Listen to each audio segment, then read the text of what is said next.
Praise the lord. దేవుడు మిమ్మల్ని దీవించుగాక. ఈ దినము వాగ్దానము, అడుగుడి మీకు ఇయ్యబడును.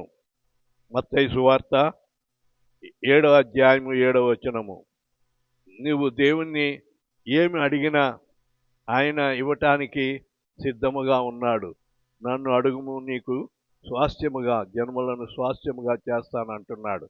నన్ను అడగమని ఆయనే అంటూ ఉన్నాడు గనక నీవు దేవుణ్ణి అడిగితే ఆయన చేయలేనిదేది ఉండదు. కనుక నీవు ఏ విషయములో మరి బాధపడుతున్నావో వాటిని ప్రభువు దగ్గర పెట్టు. ప్రభువు నిన్ను మరి కాపాడి నీకు సహాయం చేయువాడై ఉన్నాడు.